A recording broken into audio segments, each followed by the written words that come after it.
इस प्रकार ये कथा आ रही थी। तभी एक प्रसंग आता है कि सूर्य ग्रहण का समय हुआ और भगवान सब द्वारिका वासियों को बुला करके कहते हैं, भैया बहुत विशिष्ट सूर्य ग्रहण आने वाला है। इस सूर्य ग्रहण पर यदि कोई व्यक्ति यज्ञ करे, दान करे, पुण्य करे तो उसका अनंत गुना फल मिलता है। हमारी इच्छा है कि इस सूर्य ग्रहण पर सब द्वारिकावासी हमारे साथ कुरुक्षेत्र चलें और वहां चल करके हम बढ़िया यज्ञ करेंगे। सब द्वारिका के लोग कुरुक्षेत्र आए और बंधुओं इसी सूर्य ग्रहण के समय पर ब्रज में नंद बाबा ने भी घोषणा की, भैया बहुत बड़ा सूर्य ग्रहण आ रहा है, मेरी इच्छा है कि सब ब्रजवासी, वैसे तो कहीं जामे ना है, लेकिन यह बार सब लोग कुरुक्षेत्र चलो, वहां यज्ञ करेंगे। अब ना तो ब्रजवासियों को पता है कि द्वारिका के लोग वहां आ रहे हैं, ना द्वारिका के लोगों को पता है कि ब्रजवासी वहां आ रहे हैं। भगवान को ब्रज से गए हुए 100 वर्ष से अधिक हो चुका है। अभी बंधुओं केवल इसी विषय पर ही कथा थी द्वारिका में, ब्रज द्वारिका मिलन महोत्सव। अद्भुत प्रसंग था, कैसे कैसे मिलन हुआ, सबका अद्भुत भाव है। वहां पर रुक्मणी जी का जब किशोरी जी से मिलन होता है ना, वो विषय तो शायद मैंने तीसरे या चौथे दिन वो विषय आया था कथा में। रुक्मणी जी की स्थिति ऐसी थी कि जब रुक्मणी जी को यह बात पता चली कि श्री राधा रानी कुरुक्षेत्र आई हैं, तो रुक्मणी जी को पहले तो अपने अंदर मान हुआ कि देख के तो आए ये राधा रानी है कैसी, और अपने संग सप्त पत्नियों को, भगवान की 8 पत्नियां गई हैं, राधा रानी को दर्शन करने नहीं गई हैं, प्रणाम करने नहीं गई हैं, परखने गई हैं कि हैं कैसी। ब्रज के शिविर में रुक्मणी जी पहुंची, शिविर में जाकर के किसी से कहा, बोले श्री किशोरी जी कहां हैं? बोले सामने जो शिविर है ना, इसी में श्री राधा रानी विराज रही हैं। रुक्मणी आदि पटरानियों ने जैसे उस शिविर में प्रवेश किया, परम सुंदरा, मृग जैसे नेत्र हैं, घुंघराले केश, तन का स्वरूप ऐसा कि मानो साक्षात कमल ही मूर्तिमंत होकर के भ्रमण कर रहा हो।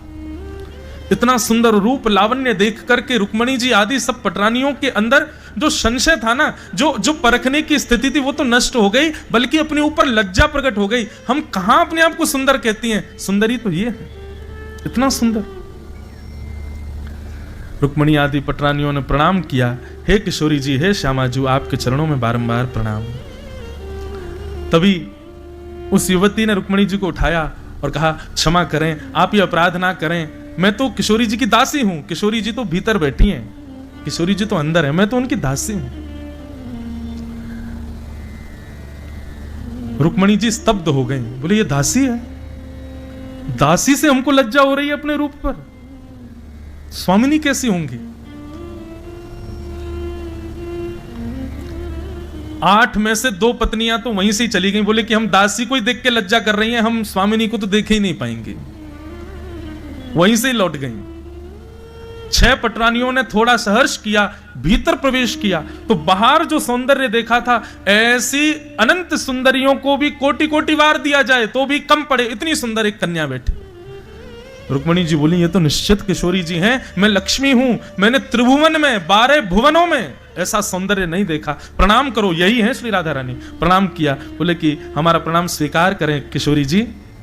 चरण पकड़ ली, बोले नहीं नहीं नहीं नहीं नहीं, मैं किशोरी जी नहीं हूं, श्यामाजू भीतर बैठी हूं, मैं तो दासी। भगवान की 4 पटरानियां वहीं से वापस लौट गई, बोले कि हम नहीं जा सकते भीतर। जैसे तैसे करके अकेली रुक्मणी जी ने जब मुख्य भवन में प्रवेश किया, जहां हमारी श्यामाजू बैठी हैं,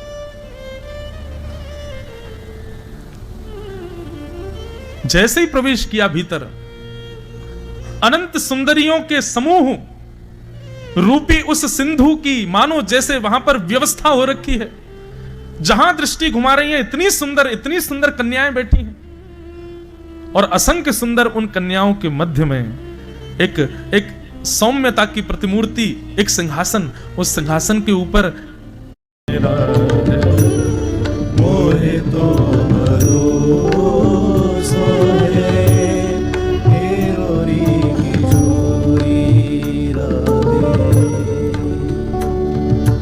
सूर्य ग्रहण का समय था बंधुओं, ठाकुर जी का सहस्त्रार्चन चल रहा था, स्वर्ण के सिंहासन पर ठाकुर जी बैठे थे, बड़े बड़े वेदज्ञ, बड़े बड़े ऋषि आकर के भगवान का पुष्प से, तुलसियों से अर्चना कर रहे थे।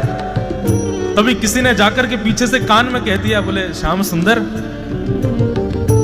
किशोरी जी आई हैं कुरुक्षेत्र में। किशोरी जी का नाम सुनते ठाकुर जी सहम गए। वेदज्ञ बैठे हैं, ब्राह्मण बैठे हैं, सहस्त्रार्चन कर रहे हैं, पर ठाकुर जी को अपनी सुध नहीं है। उठ के चलने लगे, हाथ पकड़ लिया उस व्यक्ति का, बोले कहां है श्यामा जी, मुझे लेके चलो। ठाकुर जी जैसे ही पहुंचे, ब्रजवासियों के शिविर में जैसे ही प्रवेश किया ठाकुर जी ने, सखियों के बीच में बैठी हुई श्यामा जी, हमारी लाडली जी, नेत्र बंद करके बैठी थी, तुरंत उठ गई और उठ करके बोली, हे विशाखा, हे ललिता, मुझे ऐसा क्यों लग रहा है कि श्याम सुंदर आ रहे हैं। ललिता विशाखा बोली, नहीं नहीं किशोरी जी, ठाकुर जी का तो सहस्त्रार्चन चल रहा है, ठाकुर जी का तो अनुष्ठान चल रहा है, वो व्यस्त हैं, वो कैसे आएंगे, अब तो वो राजा हो गए, द्वारिकाधीश हो गए, महाराज विराज, लाखों लोग उनको घेरे रहते हैं, हम भोरे भारे। किशोरी जी कहते हैं, ललिता विशाखा, मुझे उनकी तन की सुगंधी याद है, और इस समय जो हवा बह रही है, उस हवा में कृष्ण की तन की सुगंधी आ रही है, मुझे पूर्ण विश्वास है कि वो आ गए हैं। और किशोरी जी का इतना कहना हुआ कि तभी शिविर का कपाट खोल करके श्री द्वारिकाधीश किशोरी जी के सामने आ गए। सब सखियां सहचरियां अस्तव्यस्त हो गई। ठाकुर जी को 100 वर्ष बाद देखकर कि कौन क्या कहे, क्या कहां बैठाएं, क्या करें, किसी को सुध नहीं। ठाकुर जी के नेत्र लाल हैं, किशोरी जी को निहार रहे हैं, अश्रु बिंद टपक रहे हैं। सब तो ठाकुर जी को देख पा रहे थे, लेकिन किशोरी जी के सामने ठाकुर जी खड़े हैं, और किशोरी जी कभी इधर देख रही हैं, इधर देख रही हैं। ललिता विशाखा जाके कह रही हैं, श्यामाजू देखो ना, श्याम सुंदर खड़े हैं। किशोरी जी कहती हैं, ललिता मुझे ये बता दे, मैं किस अंग को पहले देखूं? मैं चरण देखूं, हस्तकमल देखूं, वक्ष देखूं, ग्रीवा देखूं, मुख देखूं, मैं क्या देखूं पहले? क्योंकि 100 वर्षों की प्रतीक्षा है, जिस अंग को देखूंगी उस अंग को कम से कम 100 वर्ष तक देखूंगी, दूसरा अंग नहीं दिखेगा फिर। ये अवस्था देख करके द्वारिकाधीश ने अपना मुकुट उतार करके श्री जी के चरणों में रख दिया और स्वयं के माथे को श्री जी के चरणों में झुका दिया। किशोरी जी के चरणों से लिपट करके द्वारिकाधीश रुदन करने लगे। बंधुओं, ये सब विषय अद्भुत हैं। हम बस किशोरी जी से प्रार्थना करें, जाके अधीन सदा ही सांवरो, जिनके सदा अधीन रहते हैं ठाकुर जी, वे हम पर कृपा